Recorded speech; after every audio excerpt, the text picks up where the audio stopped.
तो मेरे भाई वेलकम टू एनएचके। एक ऐसा एनिमे सीरीज़ है जिसको देख के तो डेफिनेटली मैं बोल सकता हूँ कि कुछ ना कुछ तो सीख के ही जाएगा, क्योंकि ये एनिमे सीरीज़ उतना इम्पैक्टफुल है। मेरे लिए पर्सनली ये बहुत ज़्यादा एक इम्पैक्टफुल एक्सपीरियंस था मेरे भाई। बहुत ऐसे कम सीरीज़ होते हैं, तो एनिमे मांगा के बारे में छोड़ ही दे, तो अगर एंटरटेनमेंट के बारे में बात करते हैं, मूवीज़ के बारे में बात करता है, नॉवेल्स के बारे में बात करता है, कोई भी मतलब फिक्शन के बारे में बात करता है, ऐसे बहुत कम मटेरियल रहता है, ऐसे बहुत कम मतलब एंटरटेनमेंट सोर्स रहता है या मीडियम रहता है जिसके साथ तो एंगेज करके तो अपने ज़िंदगी के बारे में इंट्रोस्पेक्ट करने लगे, तो रेट्रोस्पेक्शन में चले जाए कि मेरे ज़िंदगी में क्या क्या हुआ था, और तो मतलब इंट्रोस्पेक्ट करे अपने ज़िंदगी में कि मतलब अपने गिरेमार में झांक के देखे कि क्या तूने अब तक किया है, क्या तेरे अंदर कमियां है। मुझे लगता है कि वेलकम टू एनएचके उस तरीके का सीरीज है। It is impossible for you to experience it and not think a certain way about it. ये एनिमे हिकमोरी की कंडीशन के ऊपर फोकस करता है। उसका मेन थीम ही हिकमोरी है। ये हिकमोरी की कंडीशन में होता क्या है कि एक इंडिविजुअल अपने आप को इतने हद तक सेल्फ आइसोलेट कर लेता है कि वो सोसाइटी का सामना ही नहीं करता है, वो सोसाइटी से कंप्लीटली कट ऑफ हो जाता है। वो अपने आप को एक रूम में बंद करके रखता है क्योंकि उसके घबराहट होता है कि वो कैसे अपने आप को मैनेज करेगा सोसाइटी में। ये हिकमोरी की कंडीशन का शिकार ज़्यादातर यंगस्टर्स होते हैं जिनका एज 20 to 30 के बीच में होता है। और अगर एक बंदा जो अपने 20s और अर्ली 30s में है, अगर वो बंदा इस तरीके का बंदा अपने आप को सेल्फ आइसोलेट करता है तो वो ऑब्वियसली नीट का शिकार होगा। नीट का अगर मुझे सही से फुल फॉर्म याद है तो वो नॉट एंगेजिंग इन एजुकेशन और ट्रेनिंग होता है कि तू मतलब कोई भी काम धंधा नहीं कर रहा है, अपने आप को मतलब एक रूम में बंद करके रख रहा है। ये एनिमे सीरीज में हम लोग पर्टिकुलरली 4 कैरेक्टर्स के ऊपर मेजरली फोकस करते हैं। जो पहला कैरेक्टर उसका नाम है सातो, और यही इंडिविजुअल हमारे सीरीज ये पूरी सीरीज का मेन प्रोटैगनिस्ट है, और यही बंदा हिकमोरी की कंडीशन से गुजर रहा है। ये बंदा बहुत ज़्यादा फनी है, जो कुछ भी उसके साथ चल रहा था वो बहुत ज़्यादा फनी था, but at the same time बहुत ज़्यादा सैड था। जब हम लोग लाजा पिक्चर के बारे में बात करते हैं, ये बंदा नेक्स्ट लेवल का हिकमोरी है। मतलब कोई भी अगर उसके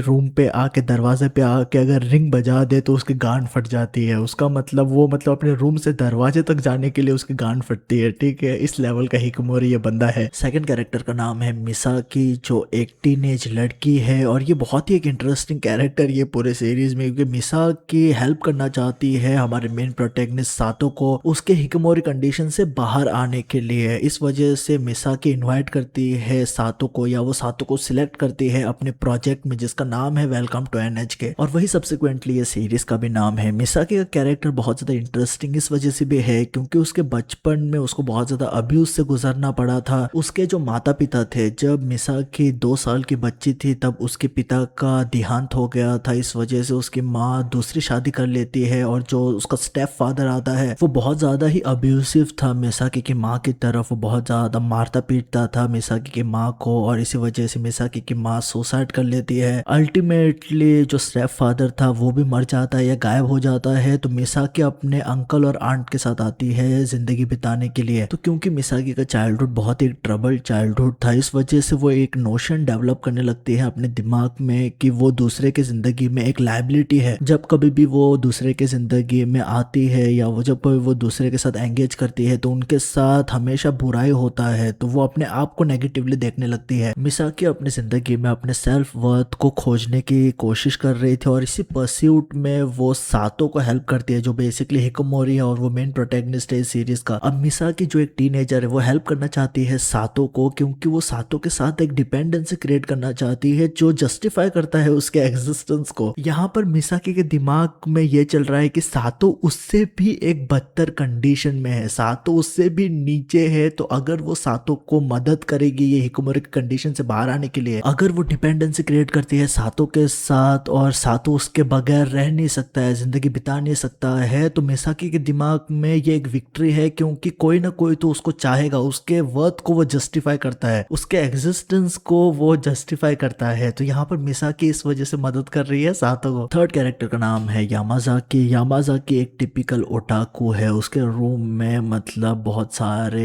एनिमे के मटेरियल है, उसके रूम में फिगरीन्स है, उसका रूम मतलब देख के कि कोई भी बोल देगा कि ये एक एनिमे फैन है या ओटाकू है। ये बंदा समवॉट, ये अकेला एक बंदा है जो समवॉट मैं बोलूंगा कि थोड़ा बहुत नॉर्मल है ये पूरे सीरीज में, पर ये बंदे का भी इश्यूज है। ठीक है, फोर्थ कैरेक्टर है सेनपाई, जो सातो की सीनियर थी। अब मुझे उसका नाम नहीं याद है क्योंकि सातो उसको सेनपाई सेनपाई बोलता था क्योंकि ये सीनियर थी। कि सातो की सैनपाई या सीनियर जो बेसिकली एक लड़की है, ये लड़की का जो पर्सपेक्टिव है, जो नजरिया है पूरी जिंदगी की तरफ, वो हाईली पेसिमिस्टिक और नायलिस्टिक है। सैनपाई को लगता है कि ये दुनिया में जो कुछ भी उसके साथ बुरा हो रहा है वो सब सारी चीजें कंस्पिरेसी का हिस्सा है। और ये लड़की मतलब इतने सारे ड्रग्स ले रही है, इतने सारे टैबलेट्स ले रही है, ड्रग्स इन द सेंस कि वो टैबलेट्स ले रही है, डिप्रेशन के टैबलेट्स ले रही है, बेसिकली वो अपने मूड्स को अल्टर करने के लिए 4-5 अलग अलग टैबलेट्स है उसके पास जिसको वो कंज्यूम कर रही है ऑन अ डेली बेसिस अपने मूड को अल्टर करने के लिए। तो ये लड़की ऑलरेडी खतरनाक है, कांड वाली लड़की है ये, ठीक है, उत्तरकांड खुद ही लिख देगी ये लड़की। तो ये पूरे सीरीज में ये सब सारे जो कैरेक्टर्स है वो सातो के कैरेक्टर को, जो बेसिकली हमारा मेन प्रोटैगनिस्ट है, उसको सप्लीमेंट करते हैं, जैसे कि मिसाकी, बाद में यामाजाकी और सैनपाई, ये सब सारे लोग अलग अलग तरीके का रोल निभाते हैं हमारे भाई सातो के जिंदगी में, जो बहुत ही अच्छी तरीके से इंटीग्रेट किया है। मेरे हिसाब से ये सीरीज ना आइसोलेशन का एस्पेक्ट बहुत ही अच्छी तरीके से हैंडल किया है। जो ये सीरीज का मेन प्रोटैगनिस्ट है सातो, वो मतलब जब अपने स्कूल में था, जब हाई स्कूल में था, तब सातो का एटीट्यूड जिंदगी की तरफ बहुत ज्यादा एक नॉनशलांट टाइप एटीट्यूड था। He just let life pass by him, he just let things happen to him. उसको लगता था कि अकेले रहना काफी कूल बात है। उसने कभी भी इस टाइम पे रिकॉग्नाइज नहीं किया कि वो अकेले रह के वो सेल्फ आइसोलेटिंग टेंडेंसीज डेवलप कर रहा है, जो उसके जिंदगी में लॉन्ग टर्म के लिए बहुत ज्यादा हानिकारक होने वाला था। मैंने देखा है कि कई सारे लोग बोलते हैं कि मैं अकेले जिंदगी बिता दूंगा, मैं अकेले ही काफी हूँ, मैं अकेले ही सब सारी चीजें कर दूंगा। Those kind of people deep down they truly don't want to be alone, they are just in romance with the notion of being alone, but what happens when you truly fall in love with it, now that's a big disaster. ये anime के last के 2 episode peak cinema है मेरे हिसाब से, क्योंकि ये anime and करता है एक पॉजिटिव नोट पे, जो मेरे को बहुत ज्यादा पसंद आया, क्योंकि वो कन्वे कर रहा था कि no matter how dark it is, there is a light at the end of the tunnel. और मे बी ऐसे लोग बोले, मैंने देखा एक बंदे को बोलते हुए कि when I see a light at the end of the tunnel, it's most probably another train coming towards me. पर at the end of the day कोशिश तो मतलब करना चाहिए यार, कोशिश तो करना चाहिए चीजें बेहतर करने के लिए, किसी भी हिसाब से कितना भी मुश्किल हो कोशिश तो करना चाहिए। मेरे लिए ये एनिमे बहुत ही एक पर्सनल एक्सपीरियंस है। मैं ये एनिमे फिर से रिवॉच कर रहा था, मैंने ऑलरेडी ये देखा था एनिमे 4 साल पहले, अभी मैं फिर से ये देख रहा था और मैं मतलब ये एनिमे देख के फिर से इमोशनल हो गया था यार। मेरे हिसाब से तुमको ये एनिमे एक्सपीरियंस करना चाहिए एक बार। इसमें टोटल 25 एपिसोड्स है और ये कोई भी मांगा के ऊपर बेस्ड नहीं है, ये क्वाइट इंटरेस्टिंगली एक नॉवल के ऊपर बेस्ड है। तो मैं ये इसके ऊपर वीडियो बनाना चाहता था क्योंकि ये इंपॉर्टेंट था मेरे लिए। पर तुमने अगर देखा है तो तुम्हारा ओपिनियन क्या है ये एनिमे के ऊपर, मुझको जरूर बताना कमेंट सेक्शन में कमेंट करके। तो हमेशा याद रखे, तरह बाय वी आर पे ख्याल रखो अपना, पीस मेरे